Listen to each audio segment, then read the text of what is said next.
Madame, Monsieur, c'est l'heure de vous informer alors. Bienvenue à tous. Élection des gouverneurs et vice-gouverneurs dans les 14 provinces. Au Congo central, la Commission électorale nationale indépendante a bouclé ce mercredi les opérations de dépôt des candidatures conformément à son tout dernier calendrier électoral réaménagé.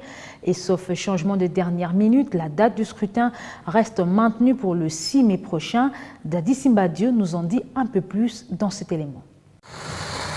Il s'est rendu au bureau de réception et traitement des candidatures du secrétariat exécutif provincial de la Commission électorale nationale indépendante, CENI Congo central, pour confirmer sa candidature à l'élection du gouverneur et vice-gouverneur de province prévue pour le 6 mai prochain. Deon Kusukunzibikawa, appelé affectueusement par la population de sa province, qui Salomé Banda, entendu, le travail de but, réaffirme sa ferme détermination et son engagement en tant que tshisekédiste à sortir les Congo central de l'ornière du statu quo en vue de matérialiser la vision du président de la République, chef de l'État, Félix Antoine Tshisekedi Tshilombo, traduite à travers la légendaire phrase « Le peuple d'abord ». Je viens ici confirmer ce que j'avais décidé avant d'être candidat, parce que sincèrement, depuis 2013, dans cette province, on avait oublié le développement. De certaines personnes, oui, de la population de notre pays, province, non. Je viens ici aussi par expérience. Je viens comme Tshisekediste. Ça ne s'invente pas. Je viens ici, comme je l'ai dit, pour défendre le président de la République. Parce que je crois que je serai le seul Tshisekediste. Je pense à lui et à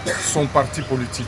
Je sais de quoi je parle. Ayant pour colistier comme candidat vice-gouverneur Alphonse Nekomakwala, un chevronné chevalier de la plume dont l'expertise et l'expérience dans la profession journalistique ne sont plus à démontrer, Deon Kusukunzibikawa se voit déjà propulsé à la tête de l'exécutif provincial du Congo central au terme du scrutin du 6 mai prochain et promet de faire de la lutte contre les antivaleurs son cheval de bataille. Je souhaite que nous soyons tous porteurs des valeurs, ceux qui avaient créé les 13 parlementaires, c'est-à-dire la lutte contre les antivaleurs. Je ne deviendrai pas gouverneur à tout prix, j'insiste, parce que je suis porteur d'un certain nombre de valeurs, mais je deviendrai gouverneur et je me battrai pour que la vision du chef de l'État, mon compagnon de lutte, puisse vaincre. Et ici, j'ai une pensée, je le dis en toute émotion, à Papa Etienne Tshisekedi Amulumba. Et quand je dis je défendrai le président de la République, j'ai défendu son père malgré lui. Reporté à 2 reprises suite aux raisons qui ont été avancées par la centrale électorale qui a clôturé les opérations de dépôt de candidature pour l'élection de gouverneur et vice-gouverneur dans les 14 provinces, à problème dont notamment les Congo central,